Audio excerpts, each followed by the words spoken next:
नमस्कार विद्यार्थी मित्रांनो, स्वागत आहे तुमच्या आपल्या मॅथ्स मॅजिक वर्ल्ड या युट्यूब चॅनलवर। विद्यार्थी मित्रांनो, आजच्या व्हिडिओमध्ये आपण विभाजक आणि सामायिक विभाजक हा टॉपिक पाहणार आहोत। सोबतच संयुक्त संख्या म्हणजे काय हे सुद्धा आज आपण इथे पाहणार आहोत। ठीक आहे, तर सुरुवात करूया आजच्या टॉपिकला। तर यामध्ये बघा, सुरुवातीला आपण विभाजक म्हणजे काय आणि सामायिक विभाजक म्हणजे काय यांच्या कन्सेप्ट समजून घेऊ आणि सोबतच यावर आधारित काही एक्झाम्पल्स म्हणजे ते सामायिक विभाजक किंवा विभाजक कशा पद्धतीने काढायचे ते आपण इथे समजून घेणार आहोत। ठीक आहे, तर सुरुवातीला पहा, विभाजक म्हणजे काय? अशी संख्या ज्या संख्येने दिलेल्या संख्येला निशेष भाग जातो। निशेष भाग जाणे मी यापूर्वी सांगितलं तुम्हाला, म्हणजे एखाद्या संख्येला भागल्यानंतर बाकीचं शून्य राहत असेल आणि भागाकार जो होतोय आपला उत्तर जे येतंय त्याच्यामध्ये कुठेतरी पॉइंट नसेल तर त्याला काय म्हणतो आपण? निशेष भाग जाणे। म्हणजे बाकी शेवटी शून्य राहणार आहे आणि तुमच्या भागाकारामध्ये कुठेही पॉइंट नसेल म्हणजे उत्तरामध्ये, त्या भागाला म्हणू शकतो आपण की निशेष भाग गेलाय। तरी ते अशी संख्या ज्या संख्येने दिलेल्या संख्येला निशेष भाग जातो। म्हणजे तुम्हाला एखादी संख्या दिलेली असेल, त्या संख्येला निशेष भाग जात असेल त्या संख्येने, तर ती संख्या काय असणार आहे? विभाजक त्या दिलेल्या संख्येची। तुम्हाला समजण्यासाठी ते उदाहरण घेऊ आपण। ठीक आहे, 14 ही एक संख्या घेतली। आता 14चे विभाजक काढायचे। विभाजक काढायचे म्हणजे काय की 14ला कोणकोणत्या संख्येने भाग जाते त्या संख्या आपल्याला शोधायच्या, म्हणजेच काय ते झाले 14चे विभाजक। ठीक आहे, तर पाहिजे 14ला कुठलीही संख्या जर असेल तर त्या संख्येला 1 ने निशेष भाग जातोच, म्हणजे त्या संख्येचा पहिला विभाजक कोण असणार आहे? 1 असणार आहे। ठीक आहे, नंतर 14ला 2 ने सुद्धा भाग जातोय। ठीक आहे, नंतर 3 ने जाणार नाही, 4 ने पण जात नाही, 5 ने पण जात नाही, 6 ने पण जात नाही, नंतर 7 ने जातो बा। ठीक आहे, आणि शेवटी ती संख्या स्वतः, बरोबर आहे। म्हणजे 14ला 1 ने तर जाणारच आहे आणि त्याच संख्येने सुद्धा जाणार आहे। या व्यतिरिक्त 2 ने पण जातोय आणि 7 ने पण जातोय। तर हे झाले 14चे विभाजक। तर अशा पद्धतीने आपण विभाजक करत असतो। ठीक आहे, कळालं विभाजक म्हणजे काय की तुम्हाला कुठलीही संख्या दिलेली असेल, त्या संख्येला कोणकोणत्या संख्येने निशेष भाग जातो तेच तुमचे विभाजक असणार आहे त्या संख्येचे। ठीक, आता एक 26 ही संख्या घेतली आपण, तर 26ला कोणकोणत्या संख्येने भाग जातोय? 26ला 1 ने भाग जाणार आहे, बरोबर आहे। यानंतर 2 ने पण जाईल। ठीक आहे, नंतर 3 ने जात नाही, 4 ने पण जात नाही, 5 ने पण जात नाही, 6 ने पण जात नाही, 7 ने पण नाही, 8 ने पण नाही, 9, 10, 11, 12 कुठल्या संख्येने? डायरेक्ट 13 ने जाईल। ठीक आहे, 13 या संख्येने, आणि 13च्या नंतर डायरेक्ट 26 या संख्येने जाईल। आता इथे एखाद्यास कुठली संख्या दिलेली असेल, ती सम असली तर तुम्हाला बरोबर अर्धी संख्या मिळते, म्हणजे अर्ध्यात त्याच्या 26च्या अर्धे 13 होतात। मग 13 नंतर कुठली संख्या तुम्हाला मिळणार नाही, डायरेक्ट तीच संख्या असणार आहे। इथे बघा 14च्या अर्धे 7, तर 7 नंतर कुठलीच संख्या तुम्हाला मिळणार नाही, डायरेक्ट तीच संख्या मिळते। अर्ध्याच्या नंतर कुठली संख्या मिळत नाही, तीच संख्या मिळते। ठीक आहे, तर एकंदरीत 26चे हे आपल्याला विभाजक मिळाले। ठीक आहे, तर अशा पद्धतीने कुठलीही संख्या दिलेली असेल तर त्या संख्येचे विभाजक आपल्याला काढायचे।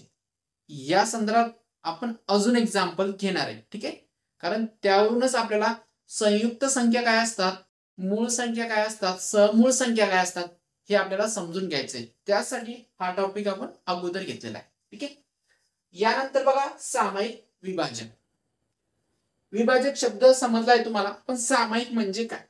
म्हणजे प्रत्येक ज्या काही संख्या असतील त्या संख्येमध्ये सुद्धा ती संख्या दिसणार आहे, म्हणजे सारखेपणा असणार आहे। तर पहा ते कशा पद्धतीने होतं इथं, अशी संख्या ज्या संख्येने दिलेल्या सर्व संख्यांना निश्चित भाग जातो।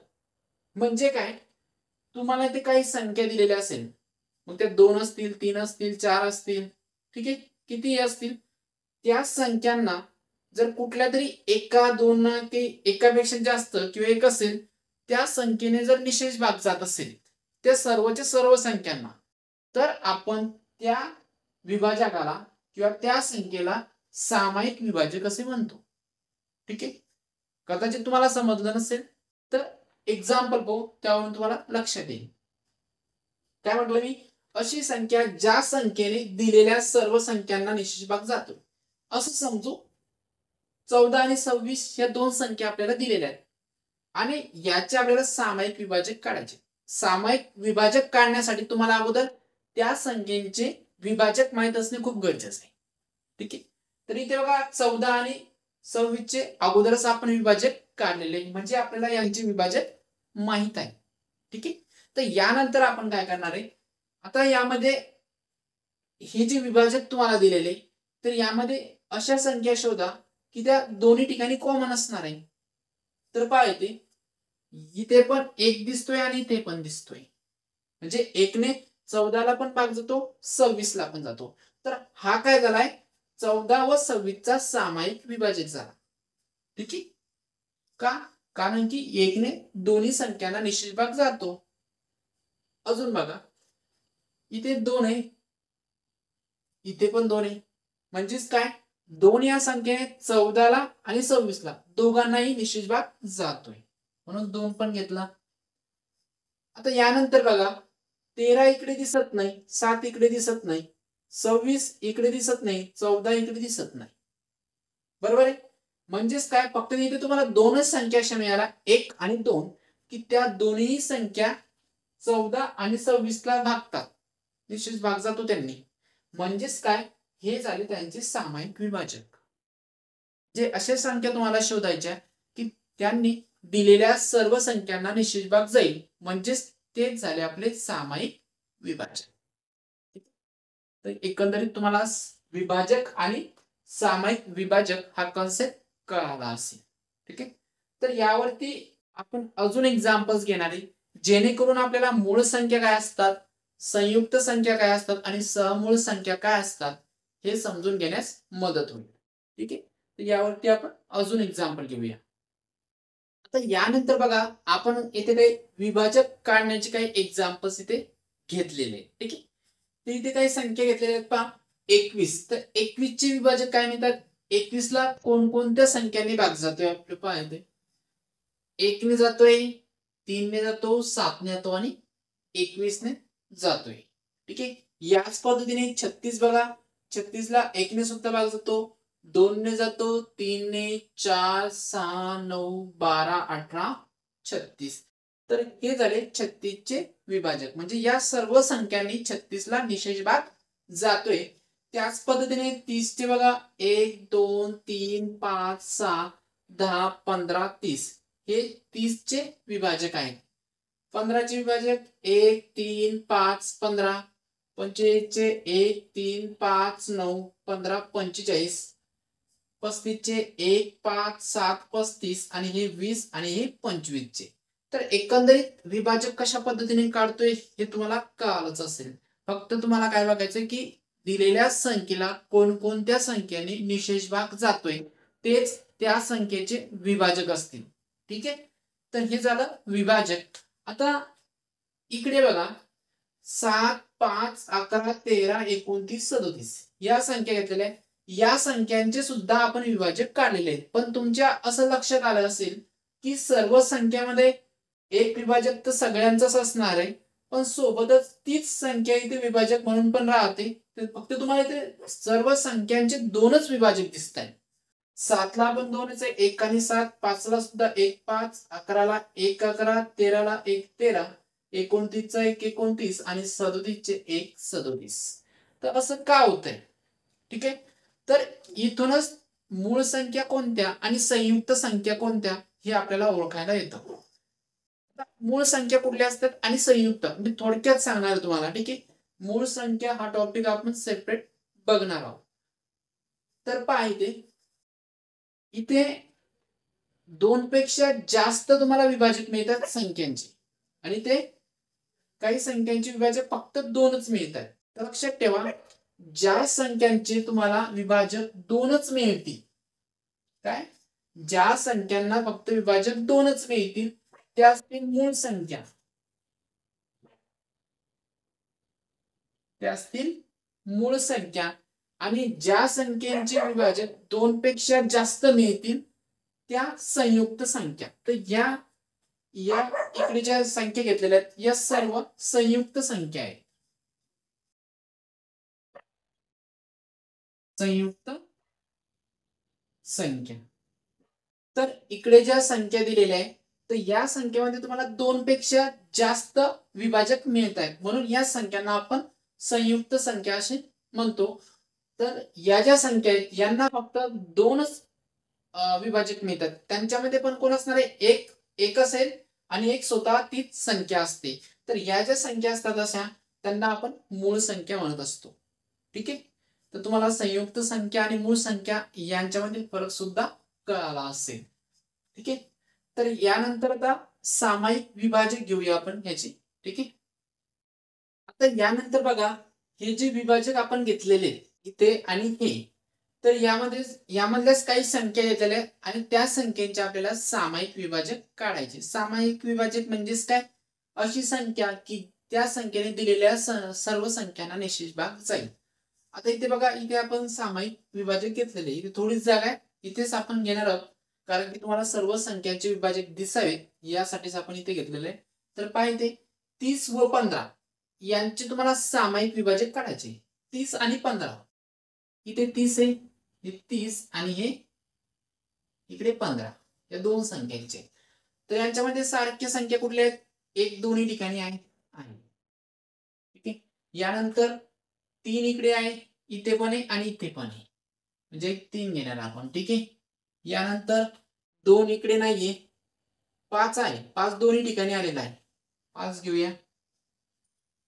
ठीक आहे, आणि यानंतर 15 आहे, 15 ही संख्या दोन्ही ठिकाणी आलेली, म्हणजे एकंदरीत काय 30 व 15 चे सामायिक विभाजक कुठले मिळतात तुम्हाला, 1, 3, 5 आणि 15। या ज्या संख्या आहेत या संख्यांनी 30 आणि 15 दोघांनाही निश्चित भाग जातो। 1 ने 30 15 ला पण जातो, 3 ने 30 ला पण जाईल, 15 ला पण जाईल, 5 ने 30 ला पण जातो, 15 ला पण जातो आणि 15 ने 30 ला सुद्धा जातो आणि 15 ला सुद्धा जातो, म्हणून हे 30 व 15 चे सामायिक विभाजक होतात। ठीक आहे, यानंतर बघा 35 व 20, इथे 35 ही संख्या आहे आणि ते 20 यांच्यामध्ये सामायिक कोण आहे, एक दोन्ही ठिकाणी आलेला आहे। ठीक आहे, यानंतर 2 इथे नाहीये, 4 इकडे नाहीये, 5 आहे, 5 घेऊ। ठीक आहे, 5 आहे, नंतर इथे 7 इकडे नाहीये, इथे 10 इकडे नाहीये, ते 35 नाही। आता कुठल्या संख्येने, फक्त कुठल्या मिळाले तुम्हाला, 1 आणि 5 या दोनच संख्या, म्हणजे हे दोन झाले सामायिक विभाजक कोणाचे, 35 व 20 चे। यानंतर आहे 15, 45 व 25 या 3 संख्या घेतलेल्या यावेळेस। इथे बघा ही 15 ही एक संख्या, 15 नंतर 45 ही एक संख्या आणि 25 ही एक संख्या। तर बघा इथे इथे एक आहे, इथे पण आहे आणि इथे पण आहे। इथे बघा इथे 5 आहे, इथे पण 5 आहे आणि इथे पण 5 आहे। आता तुम्हाला थोडा प्रश्न पडला असेल की 15 मध्ये पण 3 येत आहेत आणि 45 मध्ये सुद्धा 3 येत आहेत, पण 25 मध्ये नाही, पण या दोन ठिकाणी येतात, मग 3 ला घ्यायचं का, तर 3 ला इथे घ्यायचं नाही। आपल्याला काय पाहिजे, सर्व संख्यांना निश्चित भाग जायला पाहिजे। तर 3 ने सर्वांना जातोय का, 25 ला नाही जाते, त्याच्यामुळे 3 ही संख्या आपण घेणार नाही। 1 ने सगळ्यांना जातोय, 5 ने पण जातोय, आता 25 इथे आहे, इथे आहे का 25, नाही, इथे पण नाही, म्हणजे विषय संपला। फक्त दोनच संख्या 1 आणि 5, तर हे दोनच विभाजक मिळते तुम्हाला 15, 25 व 25 चे, हे झाले सामायिक विभाजक। यानंतर बघा 25 व 7 ही एक संख्या आहे, 25 आणि इकडे 7। ठीक आहे, यांच्यामध्ये 1 आहे, बरोबर आहे, 1 ने दोघांनाही भाग जातोय, इथे 5 आहे, तिथे 5 नाही, 25 तिकडे 7 आहे, फक्त तुम्हाला एकमेव एकच सामायिक विभाजक इथे मिळतोय। ठीक आहे, यानंतर बघा 15 व 37, इथे 15 आहे आणि इकडे 37, 1 ने दोघांनाही भाग जातोय, एक ही संख्या येईल, बरोबर आहे। नंतर इथे बघा 37 आहे, तर 15 मध्ये तुम्हाला कुठे 37 मिळत नाही, म्हणजे एकच ही एक संख्या तुम्हाला मिळते इथे पण, म्हणजे 15 आणि 37 चा एक हा एकमेव सामायिक विभाजक आहे. आता जर तुम्ही ऑब्झर्व केलं तर अशी गोष्ट लक्षात येईल तुम्हाला की वरची 3 जर सोडले तिथे विभाजक कमीत कमी 2 आलेले आहेत. कमीत कमी सामायिक विभाजक किती मिळतात? 2 मिळतात. इथे फक्त एकच मिळतोय आणि तो पण एक आहे. ठीक आहे. तर अशा ज्या काही संख्या असतात तर त्यांना काय म्हणतो आपण? सहमूळ संख्या. त्यांना म्हणतो आपण सहमूळ संख्या. काय असतं याच्यामध्ये? तुम्हाला कुठल्या तरी 2 संख्या दिलेल्या असतील आणि त्यांचा सामायिक विभाजक एकच असेल आणि तो पण एक असेल. तर त्या संख्यांना आपण सहमूळ संख्या असे म्हणतो. ठीक आहे. तर एकंदरीत 3 गोष्टी शिकलो आहोत आपण इथे या सर्व संख्यावरून. एक संयुक्त संख्या तुम्हाला सांगितली तुम्ही. संयुक्त संख्येमध्ये काय असतं की तुम्हाला 2 पेक्षा जास्त विभाजक जर मिळत असेल संख्येचे, 2 पेक्षा जास्त विभाजक मिळत असेल तर ती संख्या संयुक्त संख्या असते. ठीक आहे. तर या सर्व संयुक्त संख्या. ठीक आहे. ज्या संख्येचे तुम्हाला 2च विभाजक मिळतात त्याच्यामध्ये एक असणारे आणि एक ती संख्या स्वतः असे 2च विभाजक मिळतात त्या संख्या मूळ संख्या असतात. तर या सर्व मूळ संख्या आहेत. ठीक आहे. आणि यानंतर बघितलं सहमूळ संख्या. ज्या संख्यांचं तुम्हाला सामायिक विभाजक एकच मिळतो तो पण कोण असणार आहे? एक. त्या संख्यांना आपण सहमूळ संख्या असे म्हणतो. ठीक आहे. तर एकंदरीत काय तर इथे आपण विभाजक बघितलं अगोदर, नंतर सामायिक विभाजक आणि या सर्व संख्या इथे बघितलेल्या आहेत. तर आजच्या व्हिडिओमध्ये आपण संयुक्त संख्या पण इथे बघून घेणार आहे. नेक्स्ट व्हिडिओमध्ये आपण मूळ संख्या, सहमूळ संख्या, जोडमूळ संख्या हे सर्व इथे पाहणार आहोत. ठीक आहे. ते समजण्यासाठीच आपण हा टॉपिक अगोदर घेतला होता. तर यानंतर आपण संयुक्त संख्या याची डेफिनेशन बघू. तसं तर आपण बऱ्यापैकी बघितलेलंच आहे. ठीक आहे. तर यानंतर शेवटचा कन्सेप्ट संयुक्त संख्या. बघा काय डेफिनेशन? ज्या संख्येला 2 पेक्षा जास्त विभाजक असतात त्या संख्येला संयुक्त संख्या म्हणतात. मी अगोदरच तुम्हाला सांगितलं होतं ते 2 पेक्षा जास्त विभाजक आहे. ज्या संख्यांना 2 पेक्षा जास्त विभाजक मिळतात त्या संख्या संयुक्त संख्या असतात. तर इथे हे 2 एक्झाम्पल मी ठेवलेले आहेत. 21 आणि 36 या दोन्ही पण संयुक्त संख्या आहेत. का? कारण यांचे जे विभाजक आहे हे 2 पेक्षा जास्त आहे. इथे किती आहे? इथे 5 इथे 4 विभाजक मिळतात आणि इथे बरेचसे मिळतात. ठीक आहे. तर अशा पद्धतीने तुम्ही विभाजक काढून सहज तुमच्या लक्षात येतं की कुठली संख्या संयुक्त संख्या आहे. ठीक आहे. तसंही आपल्याला लगेच कळून जातं. तर पहा ही एक सिक्वेन्स आहे, सिरीज आहे कशाची? संयुक्त संख्यांची. पहिली संयुक्त संख्या 4 आहे, नंतर 6, 8, 9, 10 या पद्धतीने पुढे त्या कंटिन्यू चालत राहतात. तर आता इथे काय होणार आहे? सर्वात लहान संयुक्त संख्या आपण सांगू शकतो. तो कुठली असणार आहे? सर्वात लहान संयुक्त संख्या ही 4 आहे आणि सर्वात मोठी संयुक्त संख्या आपल्याला सांगता येणार नाही. कारण ही जी सिक्वेन्स आहे ही अशी कंटिन्यू पुढे चालत चालली. या संख्या वाढतच जाणार आहे आणि शेवटची संख्या आपल्याला इथे सांगता येणार नाहीये. ठीक आहे. पुढे अजून असं सांगता येईल आपल्याला, जर इथे म्हटलं की सर्वात लहान समसंयुक्त संख्या, संयुक्त संख्या असेल पण कशी? सम. ती कुठली असणार आहे? 4च असणार आहे. कारण 4 ही एक संख्या समसंख्या आहे आणि संयुक्त संख्या सुद्धा होते सर्वात लहान. ठीक आहे. यानंतर तुम्हाला जर विचारलं सर्वात लहान संयुक्त संख्या पण कशी? विषम. विषम संयुक्त संख्या. तर यामध्ये विषम संख्या कुठे येते? इथे 9. तर ही सर्वात लहान विषम संयुक्त संख्या असणार आहे. सर्वात लहान विषम संयुक्त संख्या. विषम पण आहे आणि संयुक्त संख्या सुद्धा आहे. ठीक आहे. तर ही झाली याच्याबद्दल माहिती. यानंतर बघा 1 ते 100 पर्यंत एकूण आपल्याला 74 संयुक्त संख्या मिळतात. 1 ते 100 पर्यंत टोटल 74 संयुक्त संख्या मिळतात आणि बाकीच्या ज्या मिळतात त्याच्यामध्ये काही मग मूळ संख्या आहेत.